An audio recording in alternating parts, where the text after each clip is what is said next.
novel series.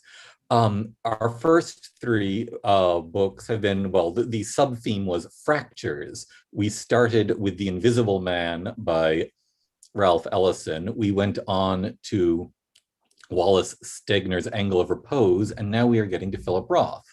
And we'll be continuing the series later.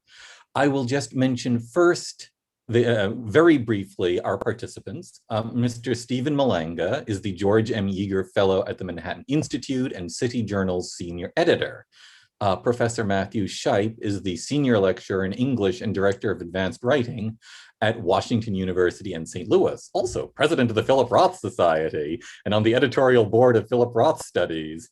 Oh, and he's a traitor to the cause. He also goes for the John Updike Society too. Professor Michael G. Wood is Professor Emeritus of English and Comparative Literature at Princeton University. They have an exceedingly eminent series of publications, some of which should be appearing in the chat and Q&A buttons later, being provided by members of the staff. And indeed, I think they're already here. Chat and Q&A buttons. We are going to be having first talks by each of the three, perhaps 12 to 15 minutes.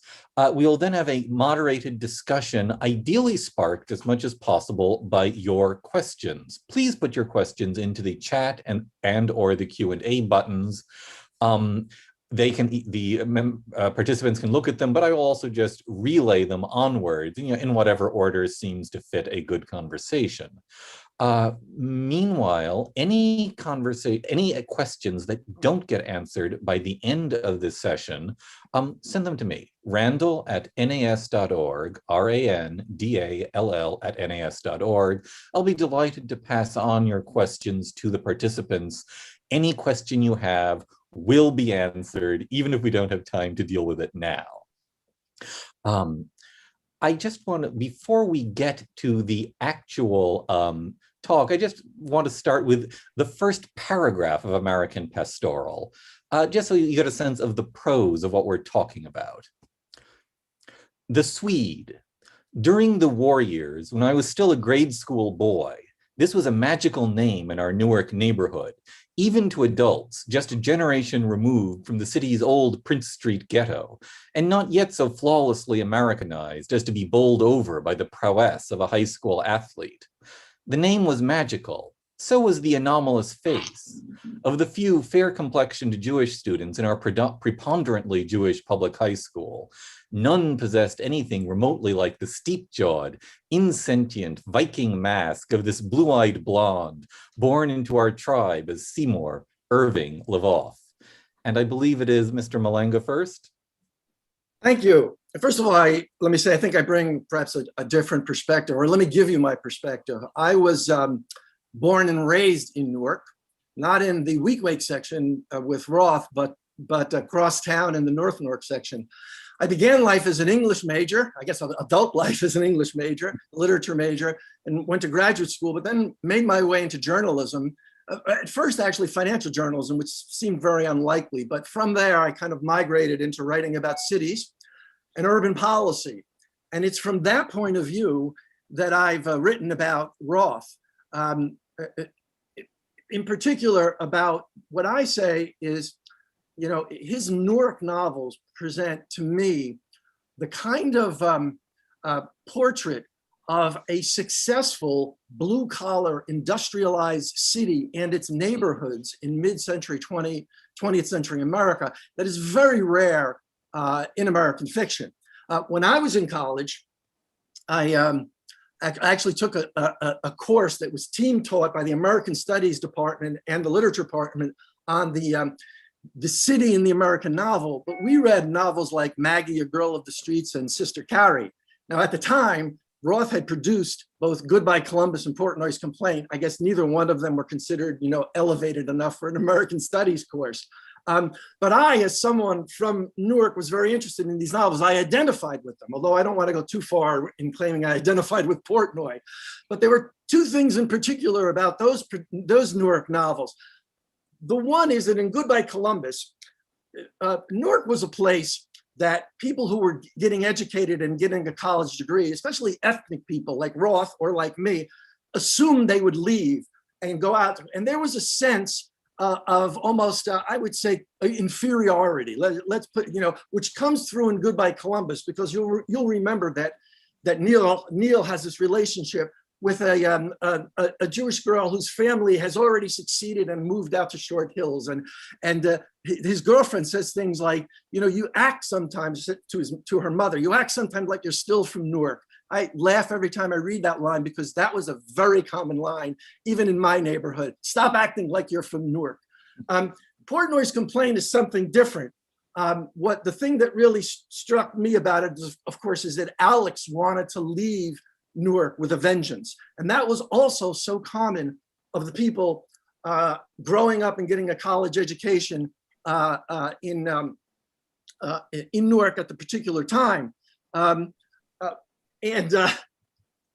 He, even though I'll talk a little bit about how he occasionally gets nostalgic about Newark, what he wanted was common. In fact, Leslie Fiedler, who also came from Newark, talked about it as an extremely ordinary place. He said it wasn't magic like New York or Paris, but it wasn't even a joke like Peoria.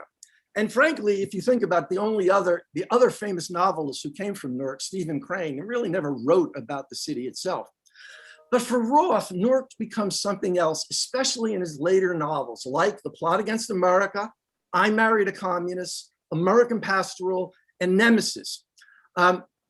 In fact, it's something that I think, if we're going to elevate American Pastoral and talk about it as a great American novel, I think one reason it is, and maybe, is because in urban policy, two of the most persistent and important issues are the decline of blue-collar American cities and neighborhoods thanks to deindustrialization in the second half of the 20th century, and the concomitant decline in family structures, the rise in crime, and the decline of the social order in these places.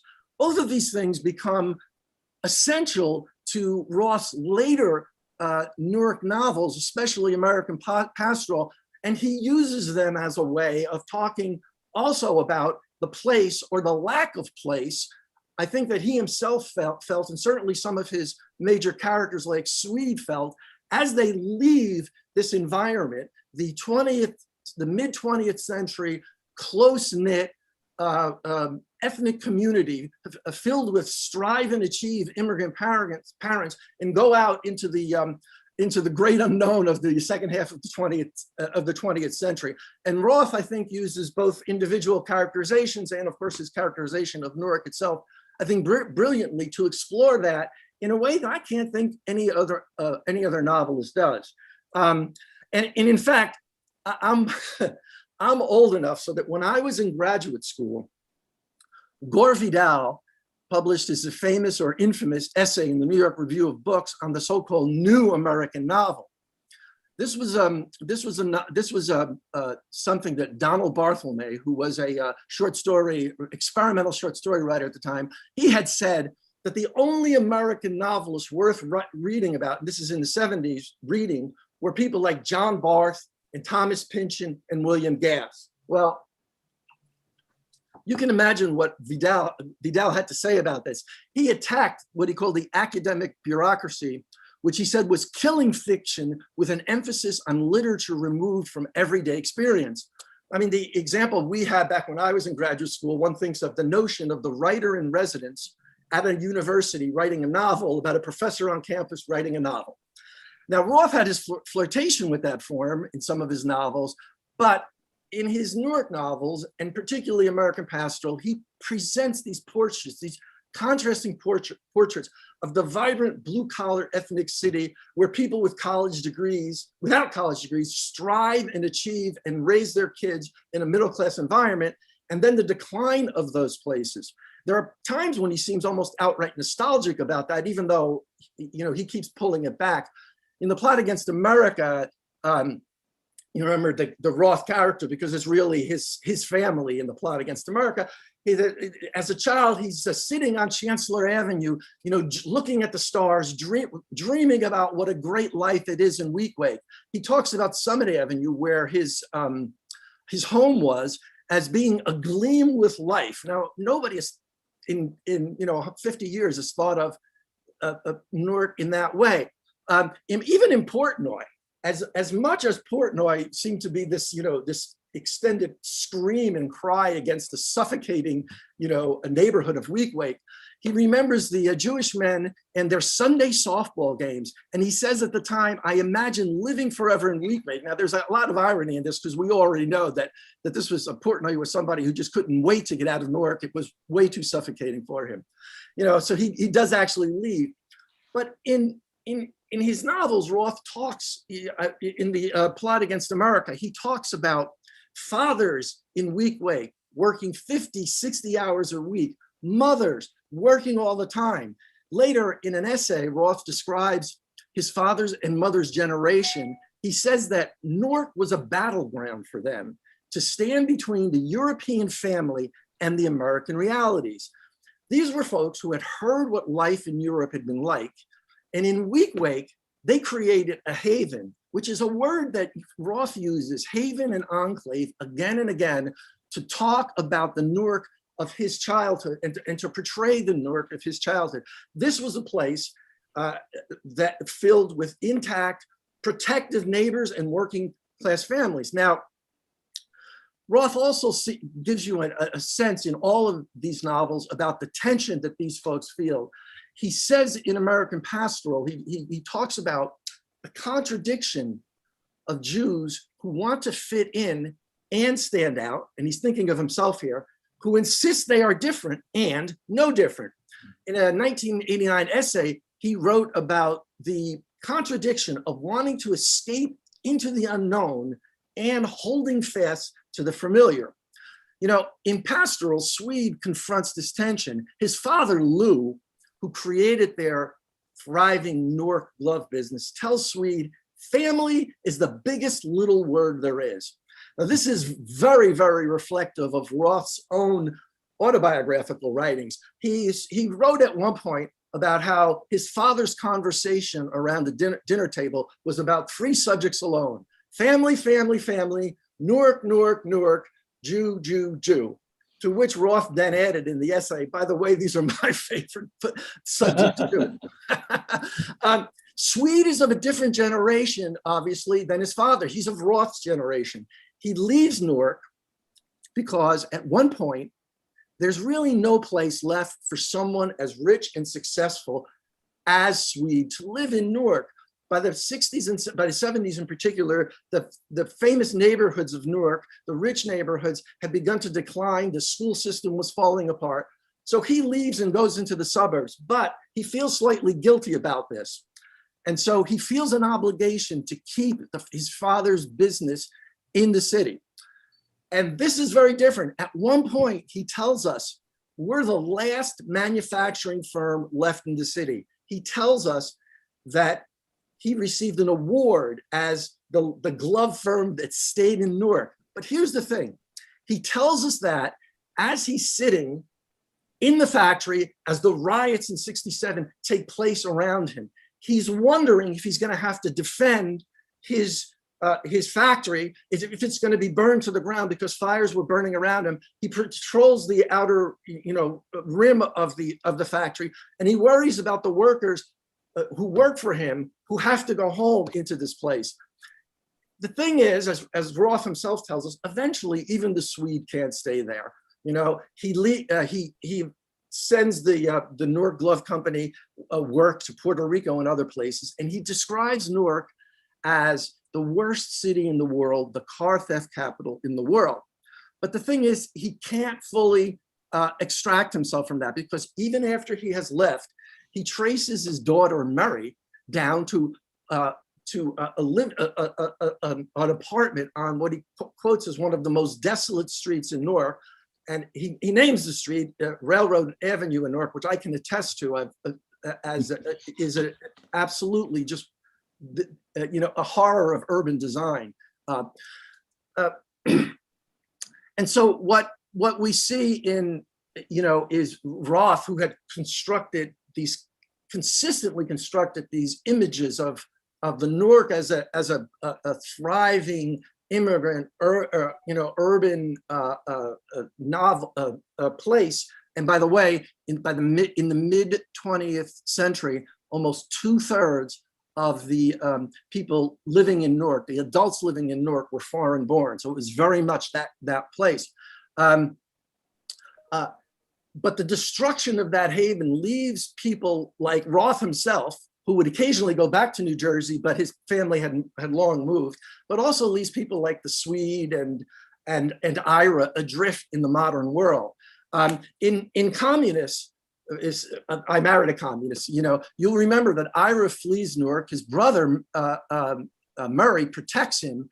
Ira flees from the mob, leaves Newark, becomes famous, then of course is branded as a communist, and he comes back to Newark. His brother hides him out. Murray is the one who stayed in Newark. By staying in Newark, Murray became a teacher. He helped the kids in the neighborhood, and but here's the thing, Murray seems like, the guy that did what maybe Roth thought, I don't know, he should do, not really, because he always knows that he had to leave.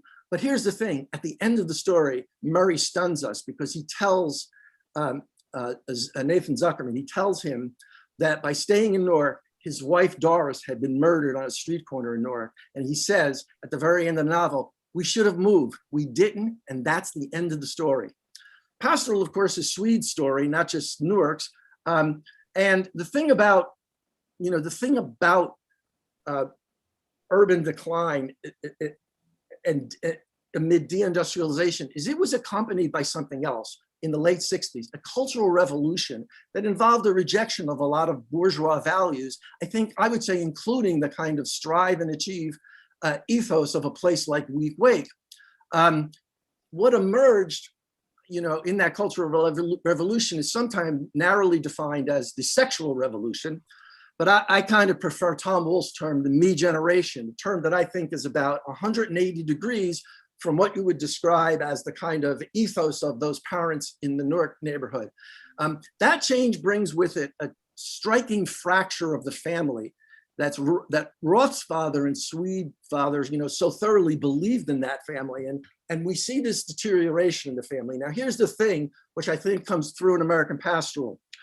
Myron Magnet, the former editor of City Journal, wrote a book called The Dream and the Nightmare.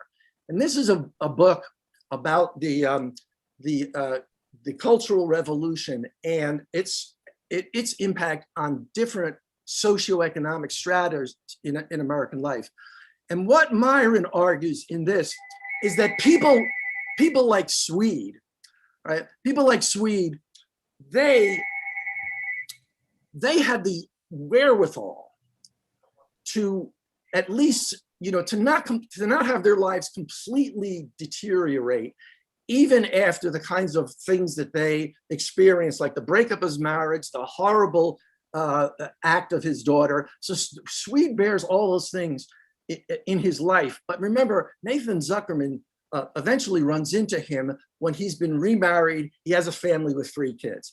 What Myron Magnet and others have argued, however, is that this revolution, this cultural revolution, was not so kind to people without economic resources, lower income people, because the breakup of the American family in a lot of these neighborhoods, brought with it rising crime, lost wages and jobs, lost opportunity, and those folks were unable to recover for it. And when you look from it, and when you look then at essentially the devastation that resulted, these were places that people talk, and I've written extensively about this. Policymakers tried in the 70s, in the 80s, in the 90s, one economic revival, program after another, and nothing seemed to work.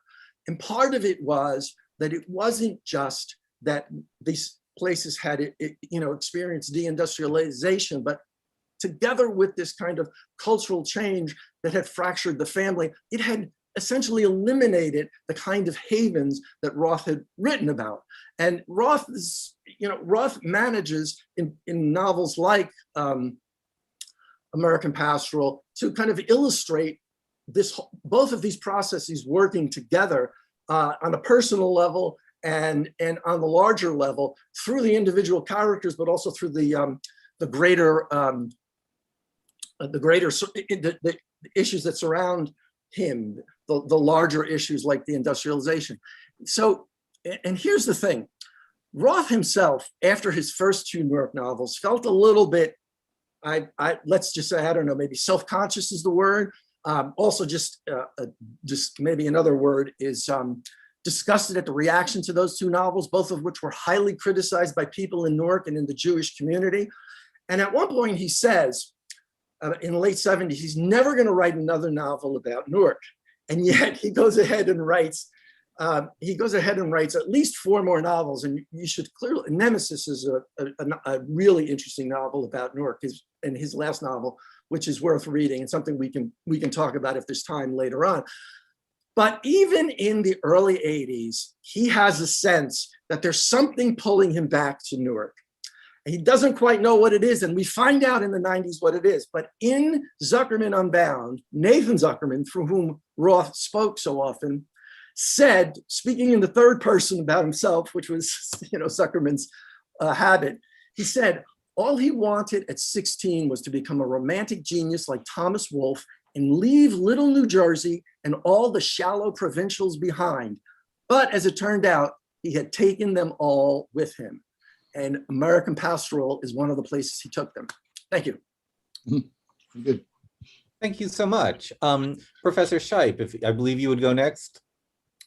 Great, thank you so much. And Stephen, I really enjoyed your comments and hope to pick up on a couple of those strands. In particular, Newark. I mean, I think you're totally right and correct to emphasize American Pastoral in a sense is Roth's great lament for what happened to Newark. And he lifts the 67 riots into a sort of tragedy over the course of the novel. And despite Roth's clear desire to get out of Newark at a very, very young age, there's that sense of almost abandonment, of loneliness that happens to Roth after the 67 riots. He talks about it in a couple of the earlier Zuckerman novels, Zuckerman Unbound and The Anatomy Lesson, describing himself as almost, this is after Zuckerman's father has died, and Newark has been transformed, the sense of being disconnected from any sense of his actual past.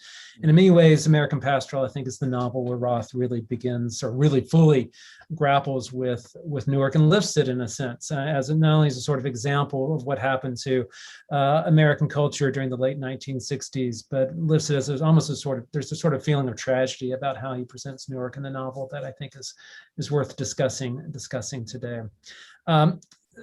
So in my remarks today, I guess, let me lay out what I'd like to do. I have to first say, American Pastoral was actually the second Roth book I read. I had read the stories in Goodbye Columbus, I think, in high school, and then encountered American Pastoral when it was published. I had a professor who assigned it actually as an undergrad. And so it really became my entryway into Roth. And as someone who regularly teaches Roth, I teach a course on the 1990s. I frequently teach American Pastoral. I usually alternate it between that and the third volume in what's called the American Trilogy, which starts with American Pastoral, I Married a Communist, and The Human Stain. I alternate usually between American Pastoral and The Human Stain. But for me, American Pastoral really is Roth's kind of crowning achievement. It's a novel of his that I return to the most. In many ways, I think it shows Roth at his most replete. The prose itself is sort of wonderful. It is a wonderful combination of two sides of Roth's personalities. And again, I think Stephen did a really nice job of talking about Roth's evolution as a writer. But it kind of combines two different strands for those of you who aren't familiar with Roth's earlier work. Roth starts off as his career in Goodbye Columbus, which is his first book, Letting Go, his first novel. Deeply kind of indebted to Henry James and sort of realism and the realism of that tradition, a very sort of Baroque realism. He breaks away from that, divorces himself completely from that in Portnoy's Complaint, which is published in 1969, sort of his scandalous sexual bestseller featuring Alex Portnoy, right? And in the novels right after that, Roth just keeps on becoming more and more outlandish and outrageous. There's the novel The Breast, where a professor turns into a human huge breast. There is Our Gang, which is, if you hate Richard Nixon, it might be your favorite book of all time. It's a wonderfully vicious takedown of Nixon. There's a short story called On the Air, which is really sort of, Roth ended up not collecting it. It's a really sort of outlandish piece. But there's a sense of purposely moving away from the sort of seriousness and the decorum of the fiction that he had first sort of identified with as a writer. But by the time we get to American Pastoral, we find Roth returning to that realism. And for me, that's in a sense what grounds the novel. In the novel's opening section, the novel's narrator, Nathan Zuckerman, who's a recurring character within throughout Roth's fiction. He's first in a sort of series of books that trace a writer's career very close to Roth. And then in the American trilogy, Roth moves to using Zuckerman as a way of imagining other people's lives. And in American Pastoral is the case of his high school idol, Seymour, the Swede Levov. I guess get back on track a second. So American Pastoral, in a sense, is Roth's return to a sort of realism. The descriptions of Newark after the riot, I think, are some of the most sort of wonderfully written pieces in Roth's career. The novel opens with Nathan Zuckerman presenting a high school reunion, a 45th high school reunion speech that he doesn't deliver, where he sort of describes the changes that his generation experienced over the course of their lifetime. So in many ways, it's a novel very much grounded in the details of Newark, grounded in the details of the memories of growing up in Newark in the 1930s and the 1940s. But what elevates it, I think, is its complexity too. We see Roth's experimental side within the novel. What we get throughout the novel is not the Swede's actual story, but Nathan Zuckerman's reimagining of it. And it's tricky how he sets it up. The novel's divided into 3 sections. And Nathan slowly or quickly dissolves after the opening section of the novel. So it's easy to sort of forget, if you're reading the novel for the first time, that what we're getting largely is Nathan Zuckerman's reimagining of the Swede. He has very few actual facts to go on in terms of narrating the Swede's story. He runs into his younger brother, Jerry, who Zuckerman had graduated with before. He has newspaper clippings about the Swede's daughter, Mary, and her bombing of the old Rimrock post office. But those are really the only facts he has. He has very few facts. So what we get for the bulk of a 400-page novel is really Zuckerman's attempt to reconstruct. He uses this term, at the high school reunion. I wanted to dream a realistic chronicle of the Swede's life. But we have to keep in mind always that it is not the full facts that we're getting, but we're getting Zuckerman's reimagining of the Swede. So I bring this up because I think American Pastoral, of all of Roth's novels, nicely marries the 2 sides of Roth as a novelist. Roth both as realist, but then Roth also as experimental writer. And for those of you familiar with Roth's mid-period fiction, books like The Counterlife, in which it's a novel divided into 5 sections, all of which contradict each other. And one of them, Nathan Zuckerman, actually dies midway through the book, only to come back to life.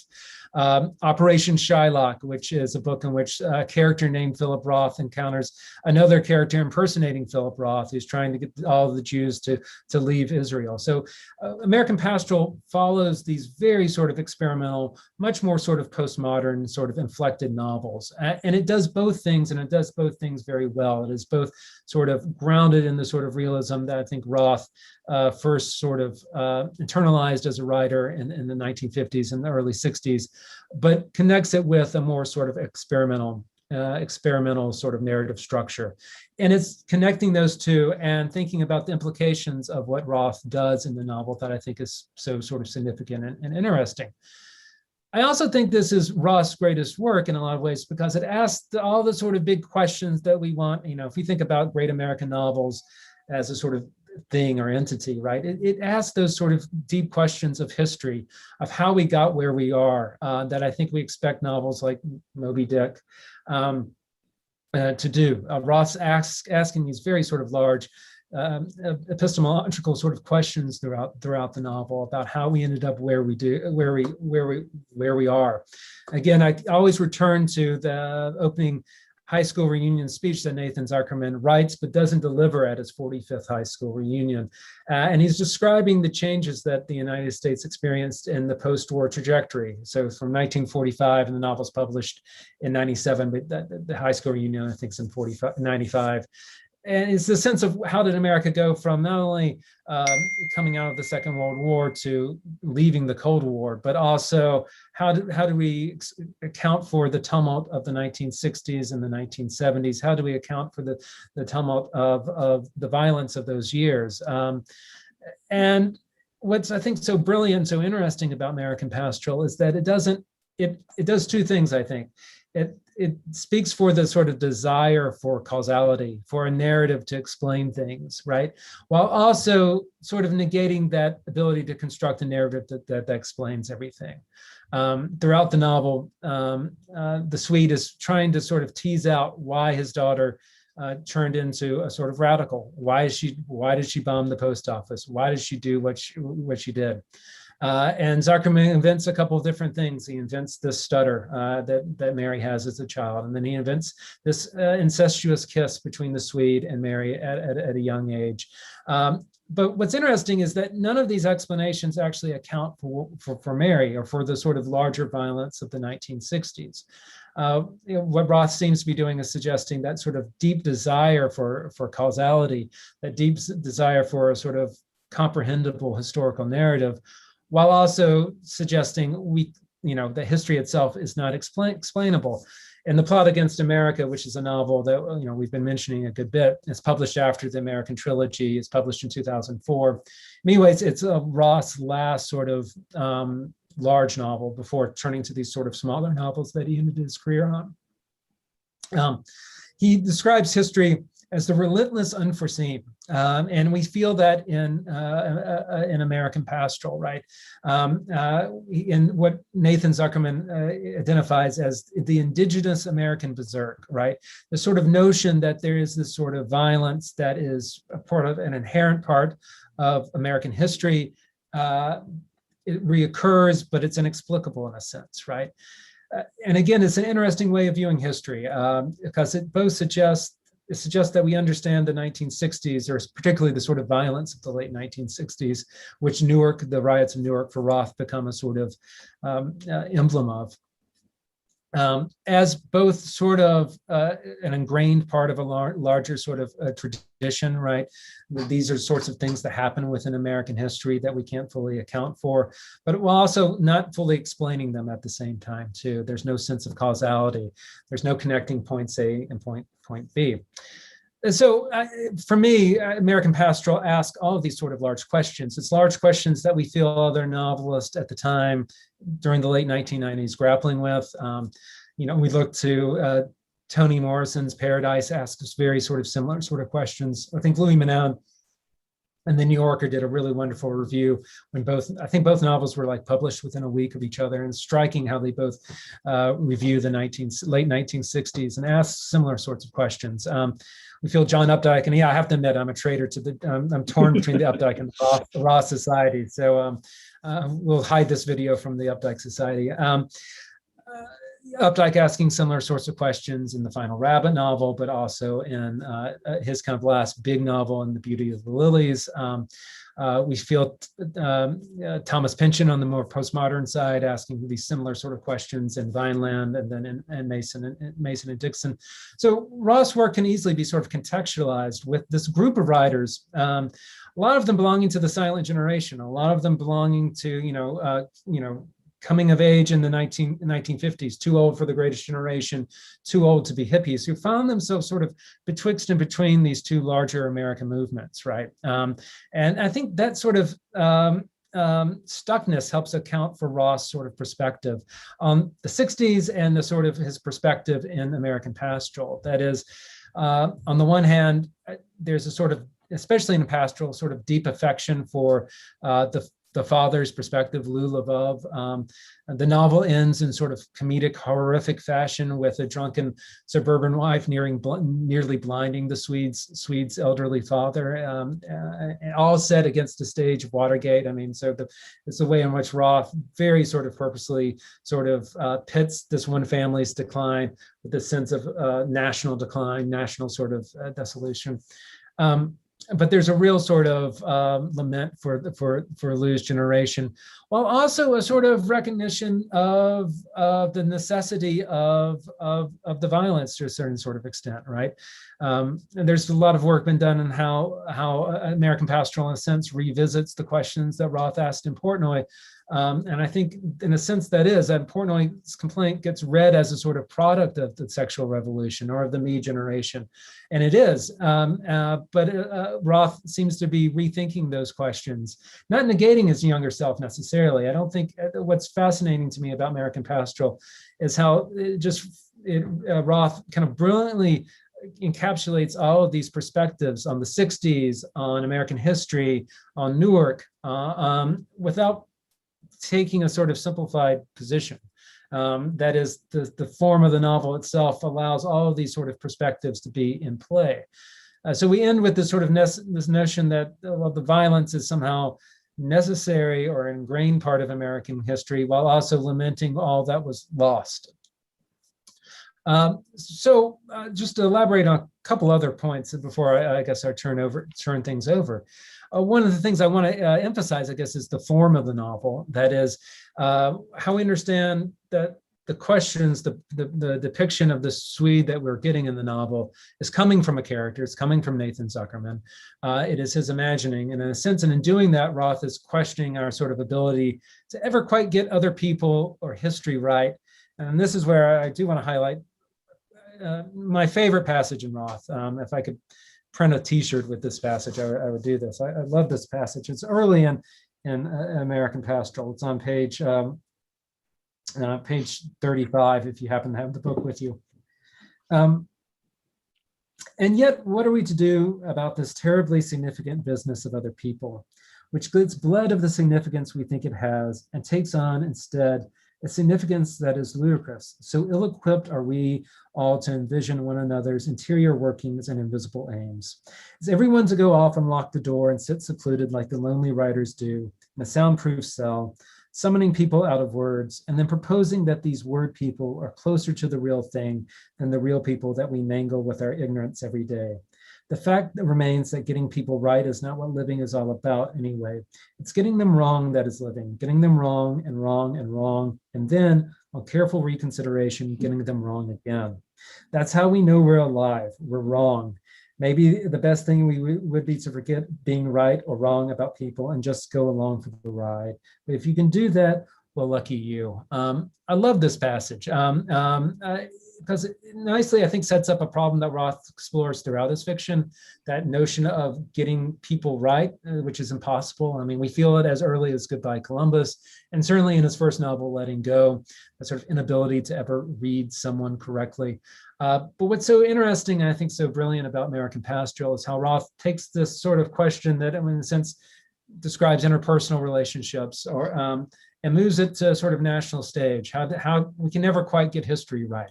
We're left with narratives that attempt to account for things, and they always are getting something wrong. And it's that sort of asterisk, that sort of awareness that the narrative itself isn't satisfactory, that elevates American Pastoral for me. That again, Roth is not diagnosing American history or diagnosing the 1960s or the New Left or even his own career, but instead sort of staging a series of questions, a series of narratives that bespeak our sort of desire for understanding, but without ever fully sort of taking a sort of simplified position. I'm also struck by two other things, and I'll sort of hand things off. One is how Zuckerman chooses to reimagine the Swede. The Swede sort of appears as a sort of Job figure over the course of the novel, right? One more passage I wanted to highlight. This is on page 371, so late in the novel.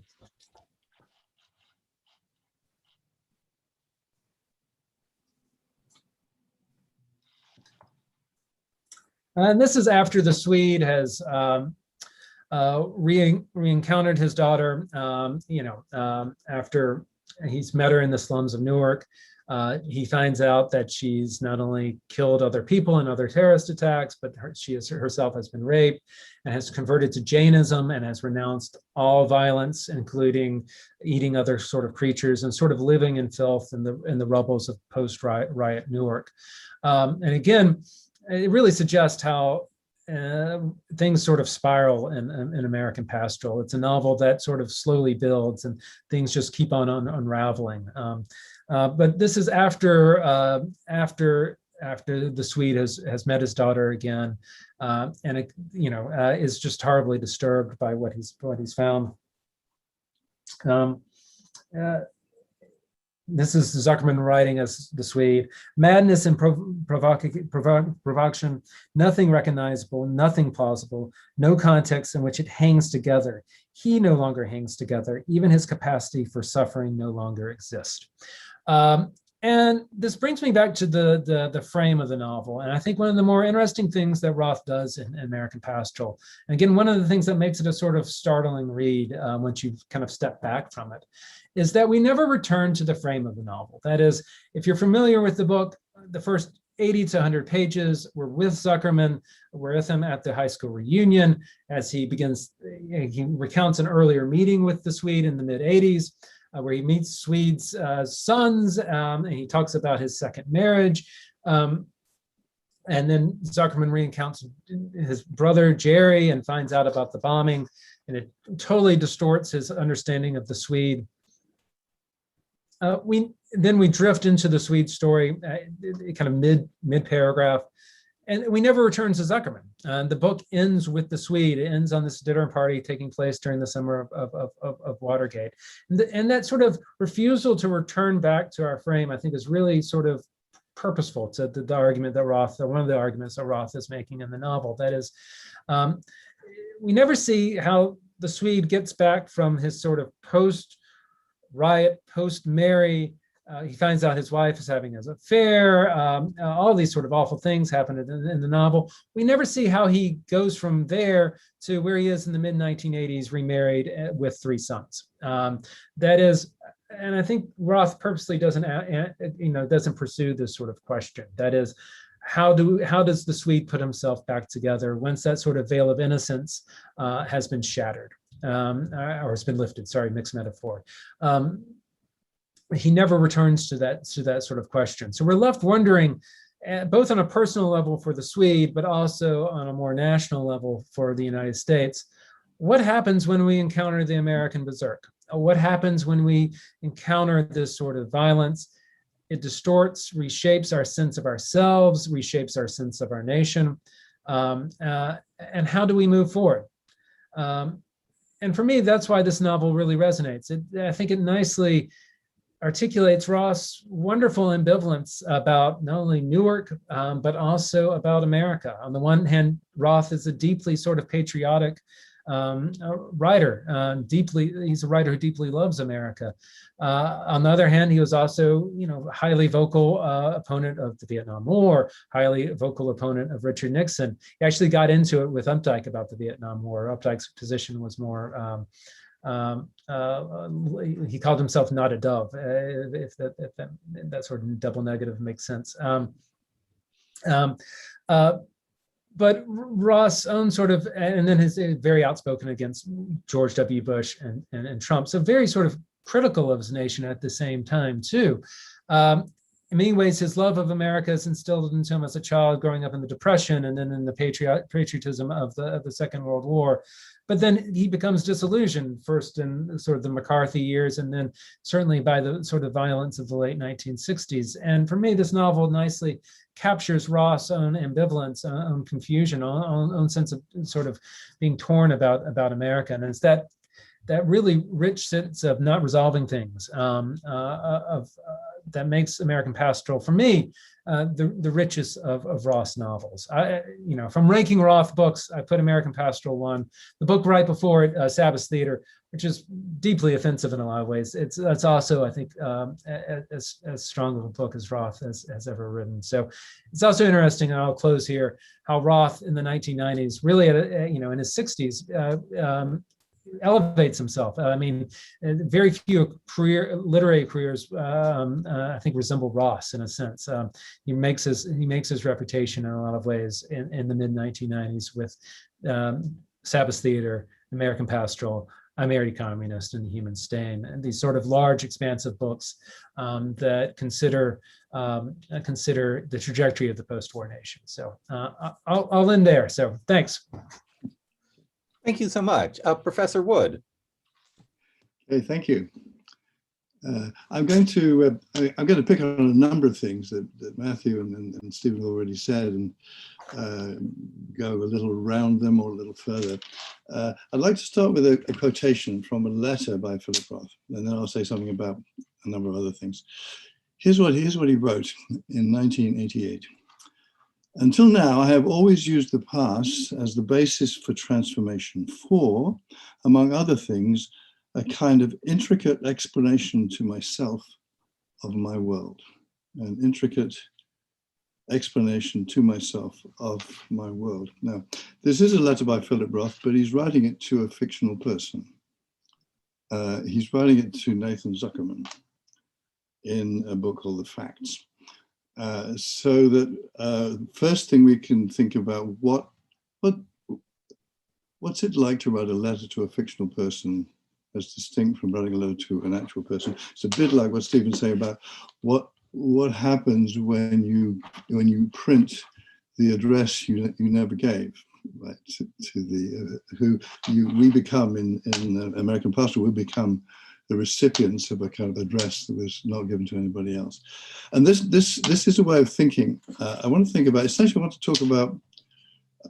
talk about the Nathan Zuckerman as a narrator and what it means to tell stories. I want to talk a little bit about what Zuckerman is saying and what Roth is saying, and whether that's the same thing, since they are verbally identical in this novel.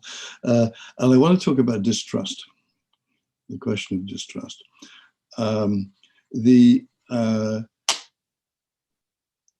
of the reasons, the way I come to this in a way is thinking about Philip Roth. I was very interested in the sort of the graph or the picture of the map of the career that Matthew gave, because I've been following Roth since pretty much since the beginning, and I've been very taken by Goodbye Columbus and that wonderful story called The Conversion of the Jews that drove everybody crazy, and so on. And then I felt that as the 70s went on, he was repeating himself. The Professor of Desire and other novels. It was all good. It was Philip Roth, but it was not. He wasn't really going anywhere. And I felt he reinvented himself. I think with The Ghostwriter as in more ways than one, that he became another novelist. Not really with Portnoy, but with The Ghostwriter, and because The Ghostwriter is the first novel in which Nathan Zuckerman appears. And I'm not sure I could even lay out why I think that's a real value, but I'm always generally, I think I'm impressed by and deeply admire writers who can actually turn themselves into more than one writer. That is, many writers just find their identity and just do the same thing for the rest of their career. Philip Roth didn't do that. He really turned himself into a different writer, and his sort of his co-conspirator or his colleague in this reinvention is Nathan Zuckerman. And that is partly how he comes to be in American Pastoral, writing a letter or in The Facts, writing a letter to Nathan Zuckerman and handing over the whole of the novel of American Pastoral to Nathan Zuckerman. As Matthew said, he disappeared on page 89. You just sort of, that's the last we hear of Zuckerman, and he's gone. So the question then is, we're reading a novel by Philip Roth,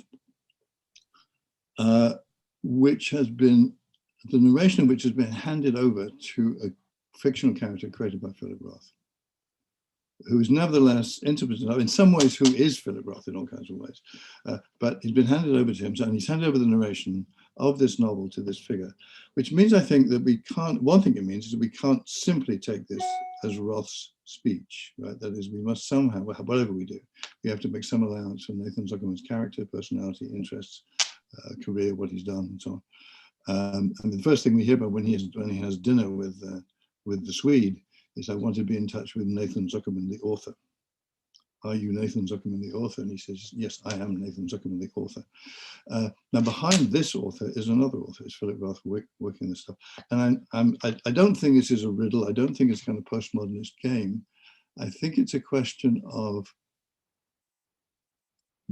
when you talk, you say something that matters. You don't always say what you mean or what you want to. And sometimes you need to hear in your own head, or even have your readers hear. You need them to hear what you're not saying as well as what you are saying. So in American Pastoral, I sort of hear what Nathan Zuckerman is saying, and I wonder what Philip Roth is saying. And this is something to do, I think, with thinking about how much we trust a narrator and why we trust them, why we listen to them, and when do we think, oh, this view is very interesting, but also limited. And if it's limited, where would we go with this? And I want to sort of spell that out a bit. Here's a wonderful quotation from the book about where the word American Pastoral actually appears, I think, for the second time in the book. He's describing Thanksgiving. And he talks about Thanksgiving for Jews, Thanksgiving for Christians, and so on. And he says it's a day of a moratorium.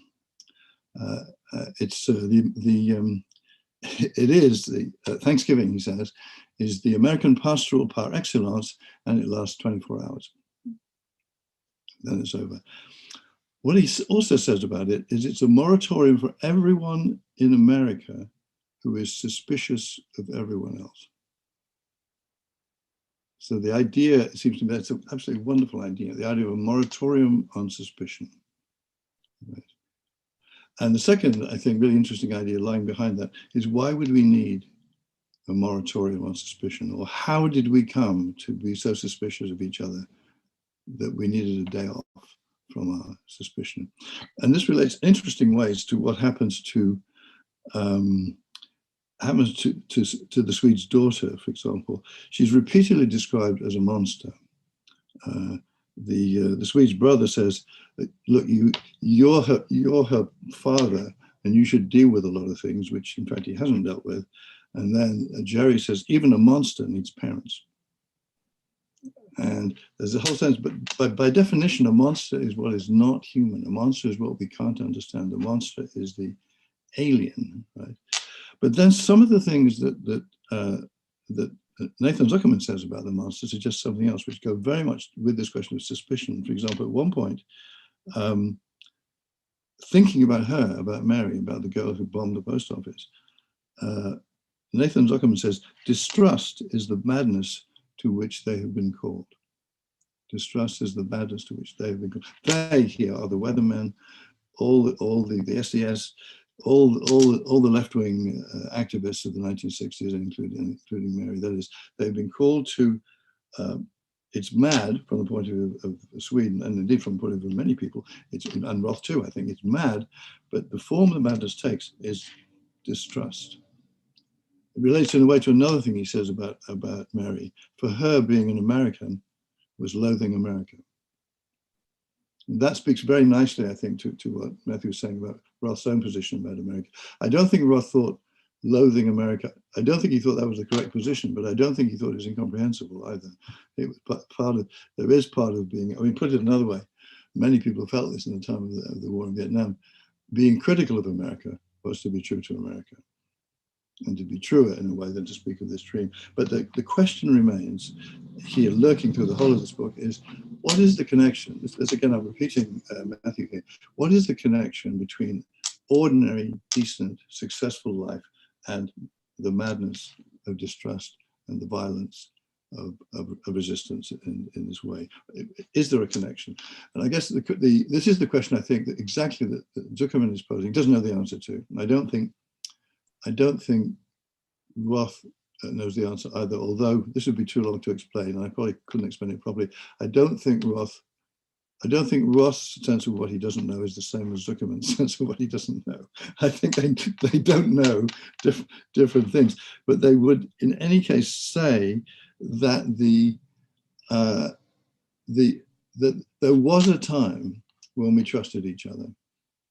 And that time was gone. And there was a time, as I said, and as Stephen was saying, that there's a tremendous sense of lament in this book for those days, which is the city of Newark, but the city of Newark here is a place, a model for a place where people work very hard and they can be trusted. When they say things, when they make promises, they keep them. And I want to end on this question, because I think this is the question that I get from sort of juggling or zigzagging back between Zuckerman and Roth is, okay, there are days before the 60s, there were days before the madness, and there are days of the American dream when the American dream seemed to be coming true in all kinds of ways. And then there are days when it's gone. The dream is crumbled, smashed, it's all over. And we can think of this, if you like, days of trust and days of distrust, or days of sanity and days of madness. The question would be this: is this just something that happens? That is it a sort of accident? There are ordinary days, there are days of the dream, and then dreams end, things happen, time passes, it's over. Or is there something in the dream that was giving birth to the resistance to the dream? This is a question I think that the Swede doesn't know the answer to, and none of us know the answer to, but it's a bit like the question about repression, isn't it? That is, if you think of something like some double life like Dr. Jekyll and Mr. Hyde, if Dr. Jekyll were less repressed, would Mr. Hyde be less violent? And there's something about, if we had all not been so happy and contented and sane, right, would the generation that followed not have been so mad?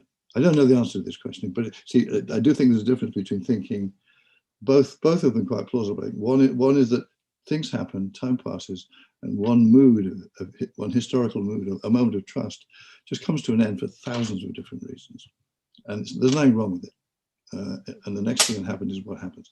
Or there is, in any condition, something like the secret means of birth of the next condition, the secret origins. Nobody's to blame for this. This is not about accusation or calling people out. It's about wondering whether a certain kind of sanity breeds a certain kind of madness as its opposite in some way. So those would be the two questions I would find lurking there. Thank you very much. Thank you so much. Thank you all so much. Now, I have some questions already coming in. I'd like to encourage the audience to please put in more questions into either questions and answers Q&A button or the chat button. Before I start relaying any, and there's already a few, do any of the panelists have any questions they want to ask each other? Based on what they've said. No, okay. In that case, I will have a question from Martin Henson.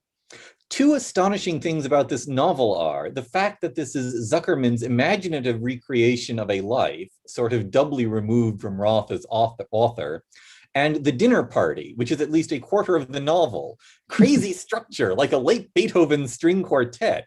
What is going on? What is Roth doing here? Your answers, sirs.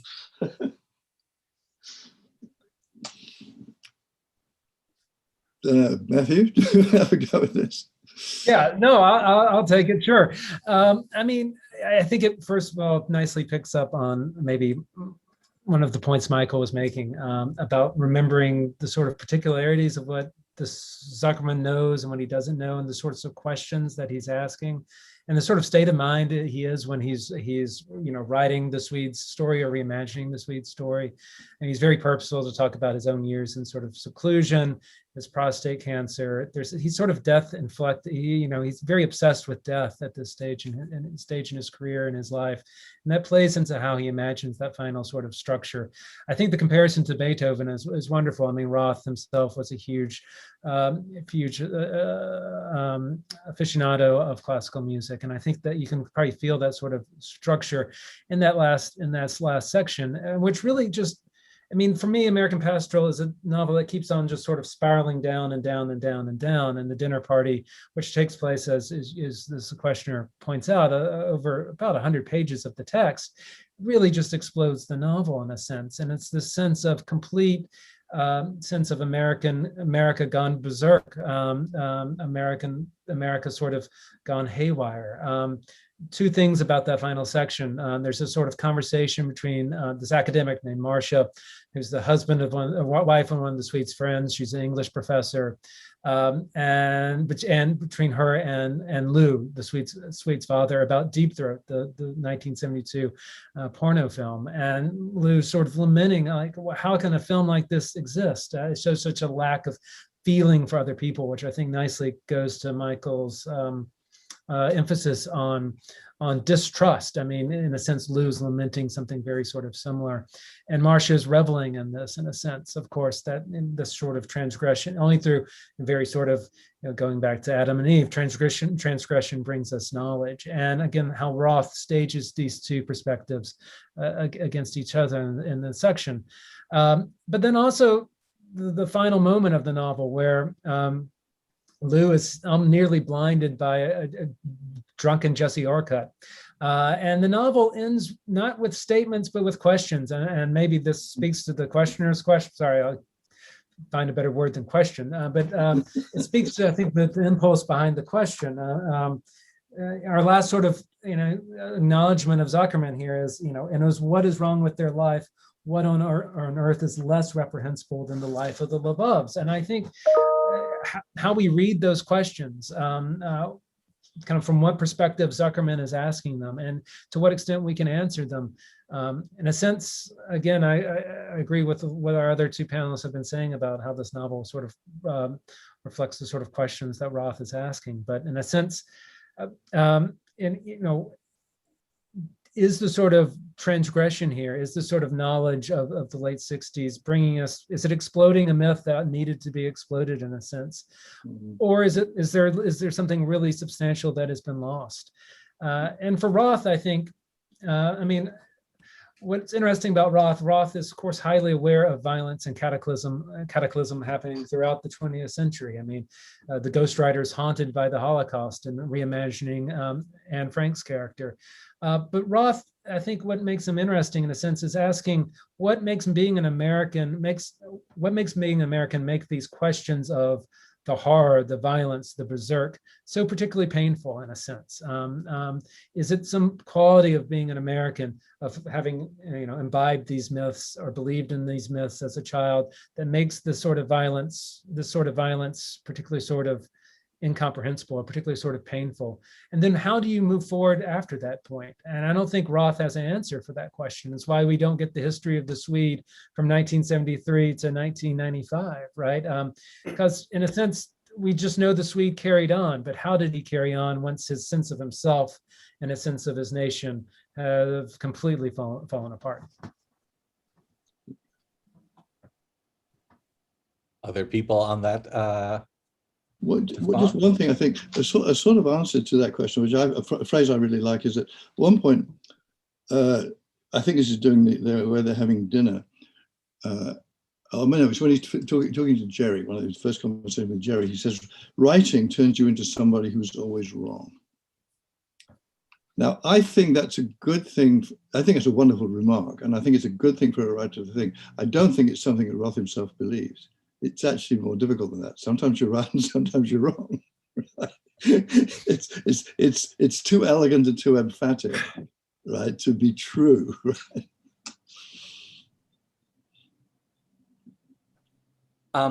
Well, if there's not a follow-up question, I'm going to shift then to a different, it's a comment rather than a question, but I might add a little question. Seth Foreman, Stephen Malanga was masterful in tying Roth's work with urban decline.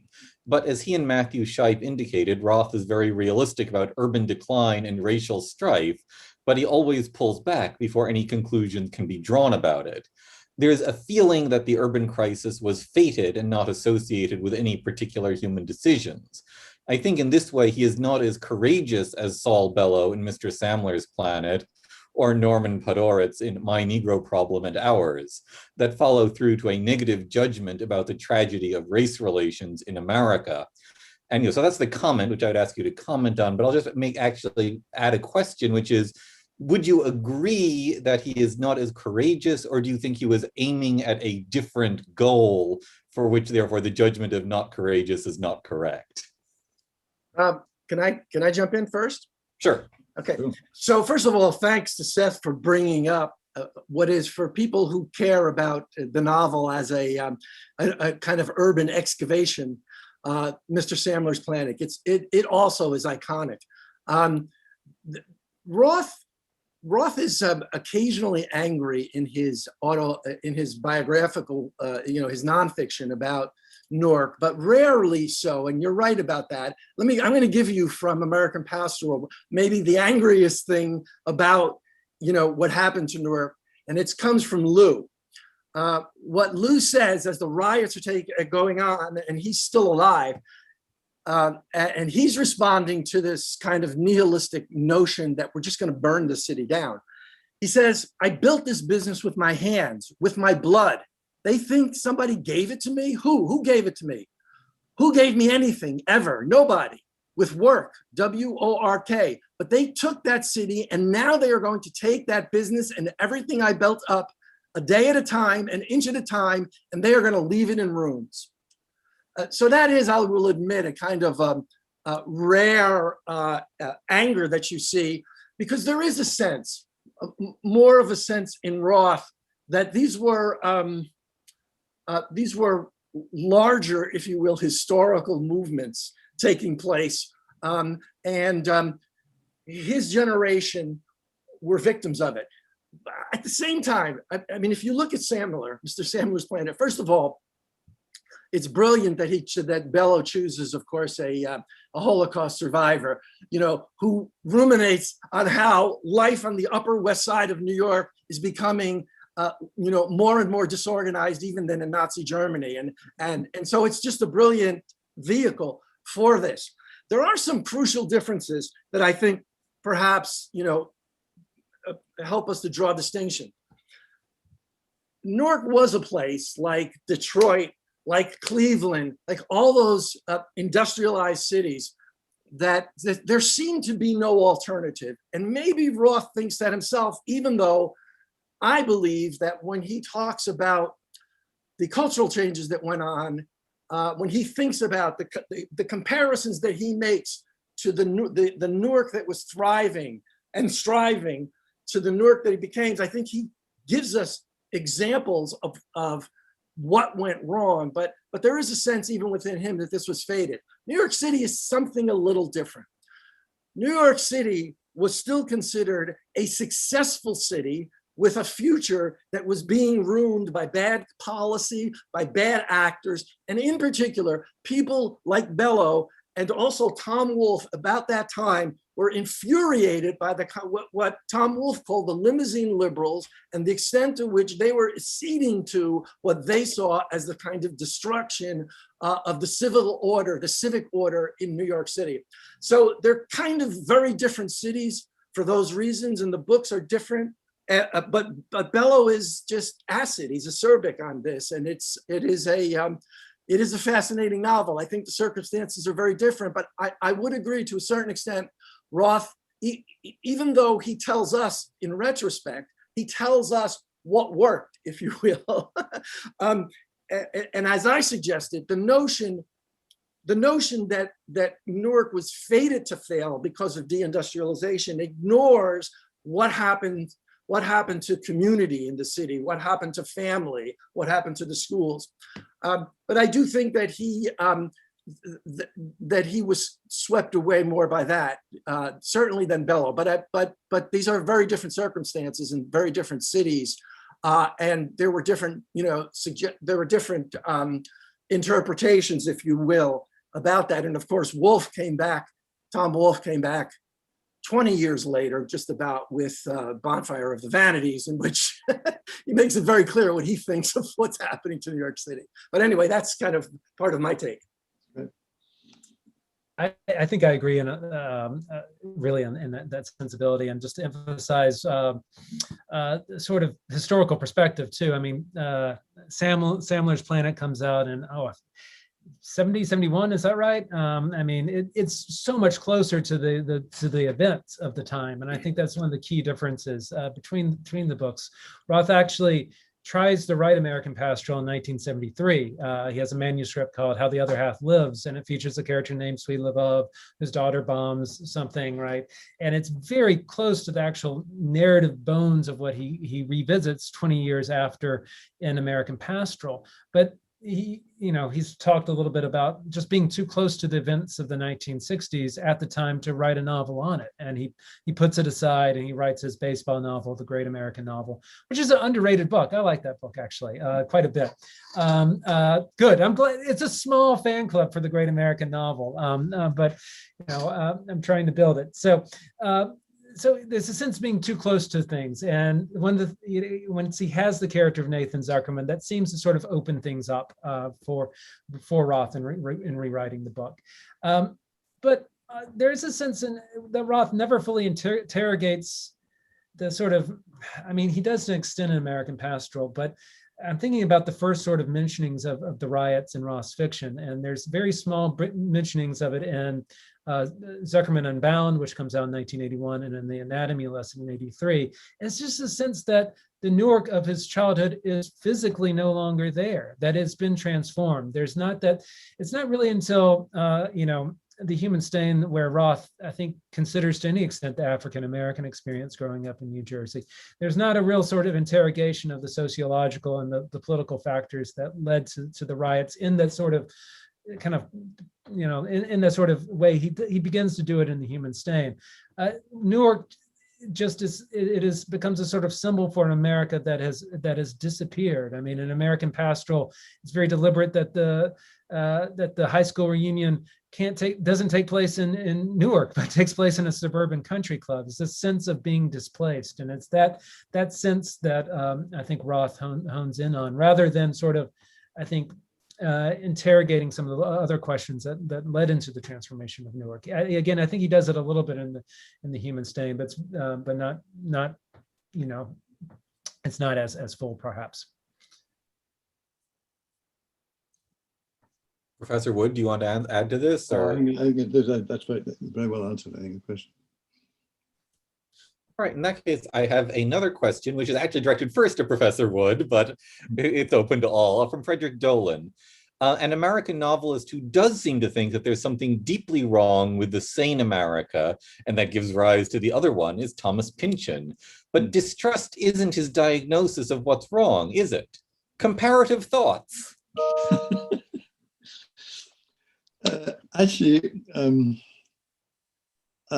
I think it is. I think that is his diagnosis, except that he calls it paranoia.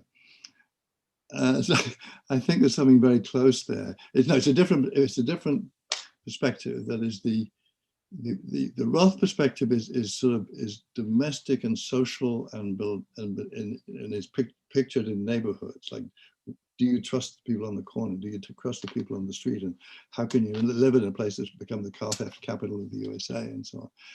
And Pynchon's is more political, is what sort of world do you live in after the assassination of JFK? When actually what you've got are stories. You don't have any actual, it's horribly familiar to the present time. There's that moment when you suddenly think, we've got a lot of stories, but we used to know the difference between history and stories.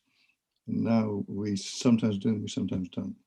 And I think Pynchon's great theme, the recurring theme, is the idea that well, actually double idea, and very similar to Roth saying, the idea that the paranoid is wrong, not about how terrible things are, but it's not as coherent as that. It's just accident. The paranoid theory is what people who can't bear the thought of accident do with stories about accident. They put them together and that's it. I think so. I think there's a lot of common ground, though. I think it's a great question, though, and I hadn't really thought about Roth and Pynchon together in that way. And I to tell you the truth, I hadn't really thought about Roth and distrust in this way until this last week when I was rereading American Pastoral. So it's Roth sort of. I was intrigued by the crisscrossing of the notions of distrust and suspicion, which I hadn't really picked up before. Professor Shipe, Mr. Malanga, do you want to take a Well, answer to this too? I actually wrote my master's thesis on Thomas Pynchon, but it's so long ago. He had written three novels at that point and short stories. But the thing that always stuck, and he was part of that essay that Gore Vidal wrote called American Plastic. I forget what the subtitle was, but it was equally as acerbic. He was one of the subjects. But you know what I remember from my my student analysis of, you know, what came through again and again everywhere you read about Pynchon back then was the notion of the Virgin and the Dynamo. These two, you know, historical, you know, just dynamos just rolling through history and directing us, guiding us. To what extent were we not even masters of our own fate? It's so different. I mean, Gravity's Rainbow is about London, you know, and about a bizarre map of London, but you don't really get a sense of the city the way, you know, it's just so different. I'd have to think quite a lot about Pynchon and Roth to come to anything more than that. But what struck me, you know, what struck everybody back then was just this notion of these historical forces. You know, I spent a lot of time reading Henry Adams back when I was writing, and it just seems, I have to think about it. I'm sure if I thought about it, I'd find more connections, but it seems kind of worlds away from Roth at this point. Yeah, I would say that, I mean, that sense of conspiracy in Pynchon is similar to that notion of the American Berserk that we get in American Pastoral and Roth, or what Jerry talks about with the Swede. He calls, you know, you're in the real American shit, right? This sort of notion that, again, that this chaos is just part of the real American, you know, real American experience, right? That counters that sort of patriotic myth, that sort of exceptionalism that we tend to project of ourselves. And Roth also, and not surprisingly, sort of sexualizes it too, which is something we haven't talked about much. But in that encounter between the Swede and Rita Cohen, who's this figure that Zuckerman concocts, who's a possible alliance of Mary's, right? She tries to seduce the Swede, and it's this, you know, it's almost a sort of notion of sexual violence that, and Swede sort of Boy Scoutishness. She accuses him, you don't even want to look at me. She's naked. You know, you're refusing to grasp reality. But I think there's real, you know, merit to Rita's position there, in the sense that the Swede's refusal to acknowledge the sort of messiness of reality. But again, it manifests itself very differently than in Pynchon. Thank you. I'm going to ask a question myself, and I'm going to like toss two little pet phrases at you. One, the longest journey in the world is from Newark to New York City. And the second one would be, I know it will. The past is a different country. So when Roth was writing about Newark for his contemporaries, what did readers, even in, say, New York City, not know about Newark? You know, a small train ride away that he was telling them. And then what do readers now not know about Newark or America that is gone? What is he bringing to life that has gone? Or is there, in point of fact, you know, is a small town in Jersey still something like a small town in Jersey then? Well, there are so many things I can say about this. I'm not sure where to start, but let me, suburban New Jersey became very fashionable in the 80s and the 90s for New Yorkers as they were looking for places to kind of get out of the city but stay in the city. But journalists for the Wall Street Journal, the New York Times, were all moving to places like Maplewood and Montclair.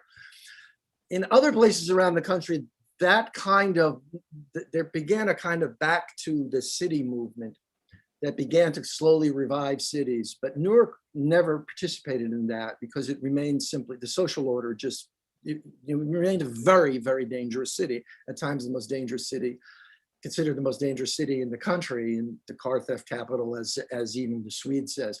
And so that was always an impediment to any kind of revival from Newark. What I've said over and over and over again is that Newark was perfectly positioned not just next to New York City, but in the Washington, Boston corridor, to revive, to not have what happened to it happen to it, to not have what happened to Detroit happen to it. But the social order so completely frayed there that revival became impossible. And it's very indicative that two other smaller cities in New Jersey, Jersey City and Hoboken, became fashionable with New Yorkers, and are now far richer, if you will, than Newark. They did revive, and Newark never did. So it was the tremendous decline in the social order, and that's a long story.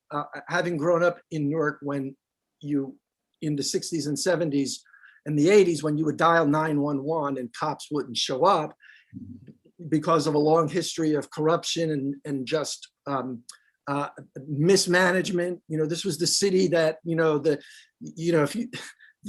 the chief of police in the late 1960s was picked by the mob, they selected who would be there, so it was there are so many issues, including this deep corruption and dysfunction in the city that made it impossible for the city to take advantage of being next to New York City the way other places in New Jersey, like Jersey City, which was at Hoboken, you guys have seen on the waterfront, haven't you? It was a gritty, a gritty blue collar town too, and they all took advantage.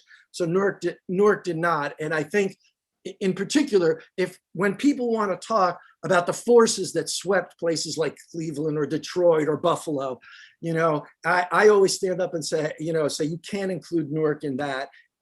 It blew its opportunities, if you will, because of corruption, because of a bad governance, and so that's. It's true that New Yorkers don't know that city, don't understand that city, but I don't blame them. Okay, can I just say, I thought that was great, Steve. I should add not a historical remark and not an entirely serious remark, and spoken by one who first arrived in New York in 1964. The difference is that New York is in America and Manhattan is not.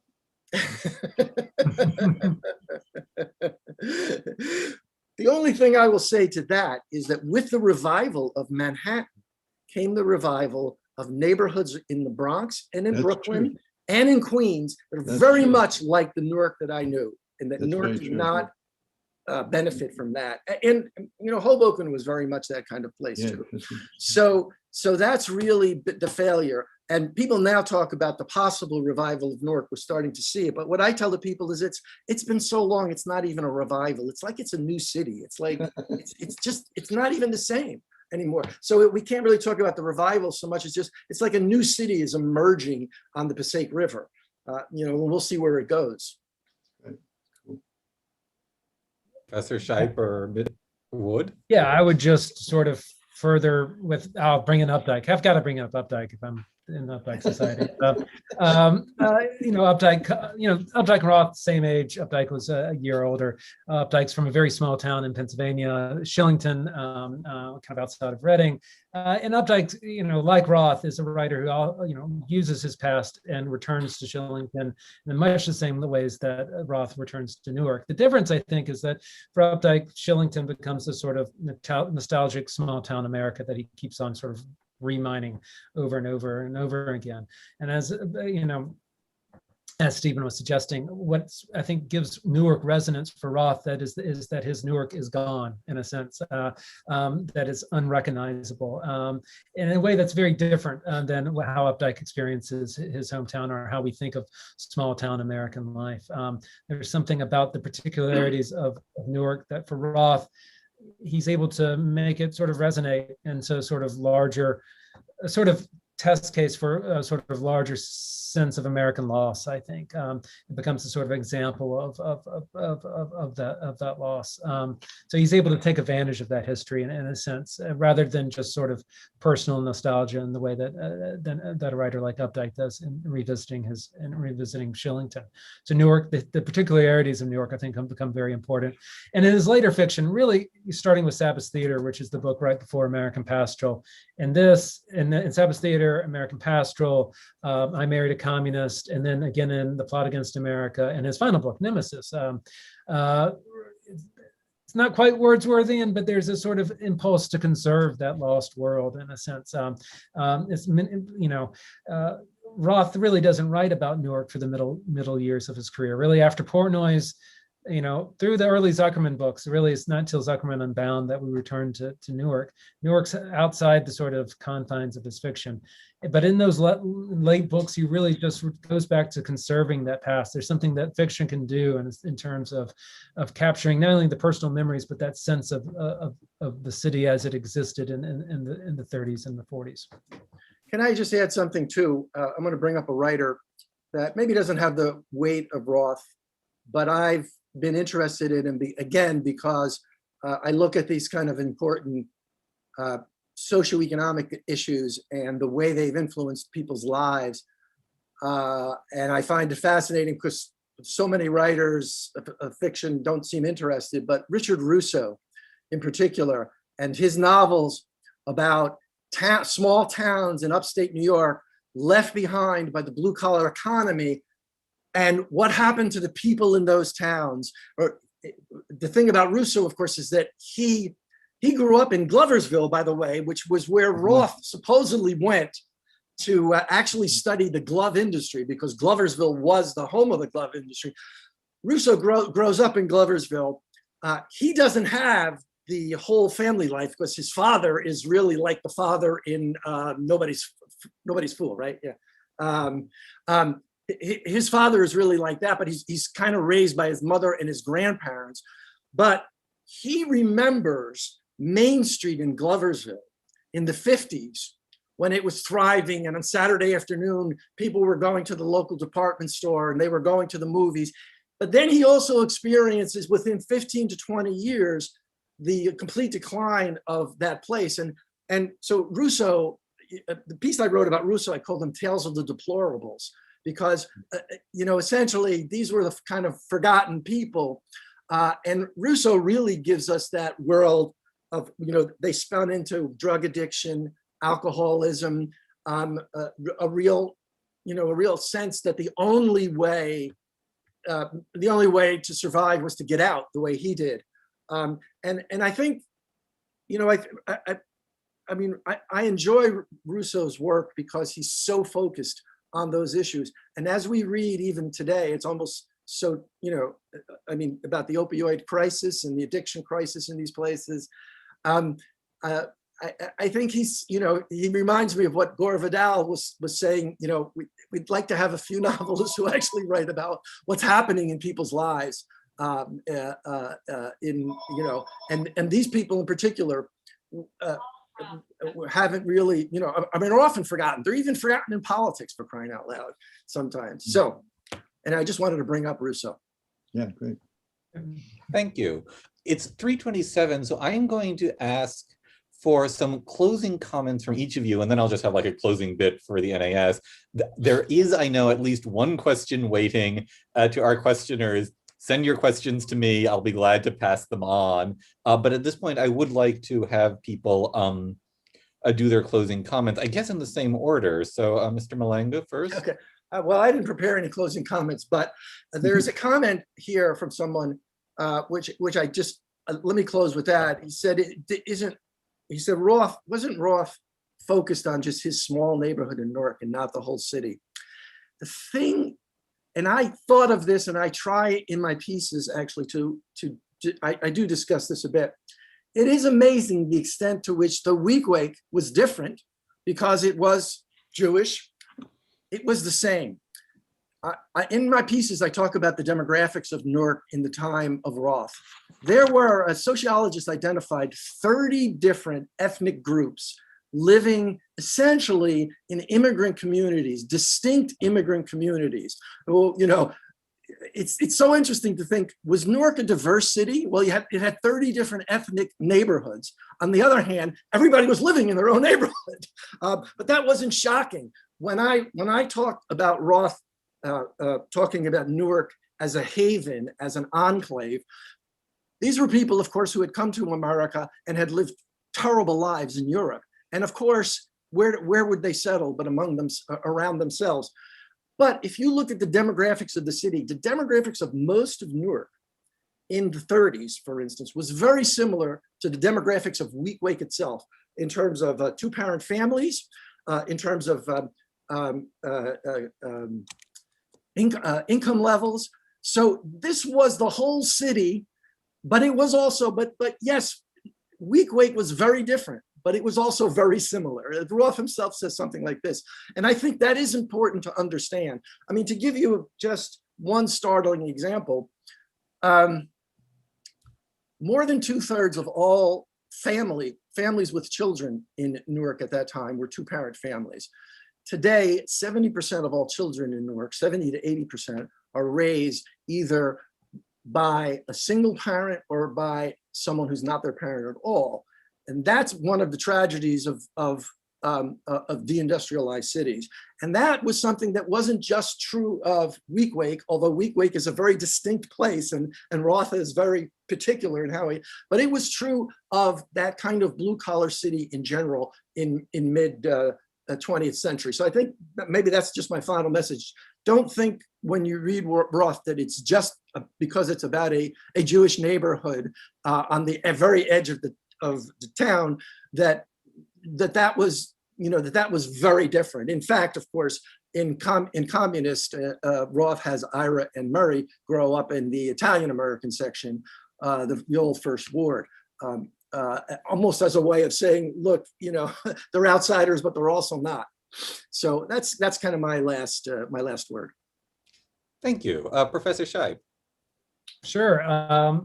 Yeah, I think just to play off some of those comments, one of the things I guess I would want to emphasize is Roth's ability to, in a sense, mythologize this experience to a certain extent. I mean, one of the things we didn't really discuss as much was the novel's use of sort of myth and of even Milton. I mean, the novel's sections, Paradise Lost, The Fall, Paradise Remembered. I mean, very sort of deliberate sort of ways of asking us to imagine this sort of experience. And also that notion of the pastoral, which for Roth is a really important notion.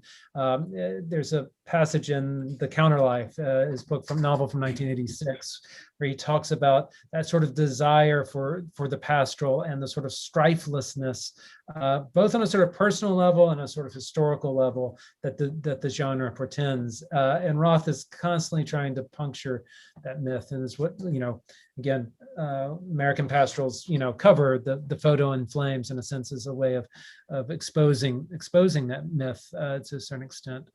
The last thing I would say is what, again, for me, that makes the Pastoral such a great novel, and Roth's, I think, greatest achievement is the questions that it asks. Again, it takes what could easily have been a novel that, you know, diagnoses the 1960s or diagnoses American history and resists that sort of temptation. It leaves us asking questions.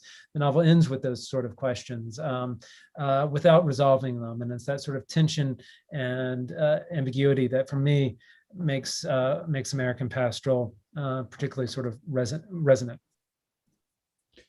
Thank you. Professor Wood. Yeah, thanks. I think the best place I can go is back to that quotation I offered a little earlier, or just at the end of it. The idea that Roth is offering a kind of intricate explanation to myself of my world. And I guess a lot of what we've been saying is, that's an interesting idea. Why would my world, if it's my world, if it's his world, why would it need an explanation? Why would he need an explanation of his own world?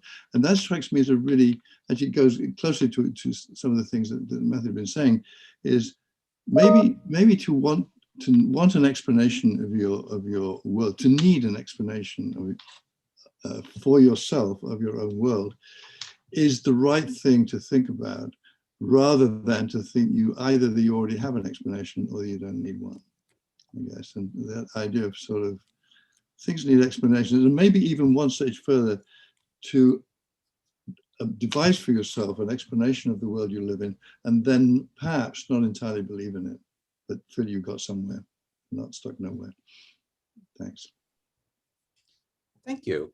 Well, thank you all so much. It's been wonderful having you. It's been a delight, and it will be a delight into the indefinite future, because this will be on the National Association of Scholars YouTube channel. Within 24 hours, everyone, including the panelists, will be able to access it. You'll get a link, pass it on to their friends, which we strongly encourage you to do so. So I will close by saying, people who have questions still, please pass them to me. I will pass them on to our panelists. I will then do advertisement for our web series.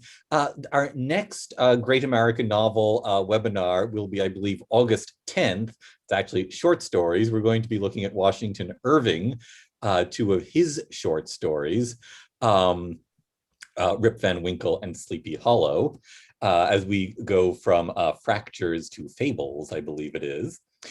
So 1 month and a twiddle from now, we get back to literature. In the meantime, our history series is continuing in the nearer future. Our next one is going to be on the Missouri Compromise, 1820, and that is actually going to be Tuesday, I believe, Tuesday the 6th.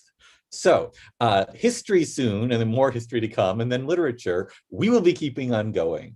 So that's the advertisement. It's thank you to our audience for coming here, and thank you so much to our panelists for sharing your knowledge about Philip Roth and American Pastoral.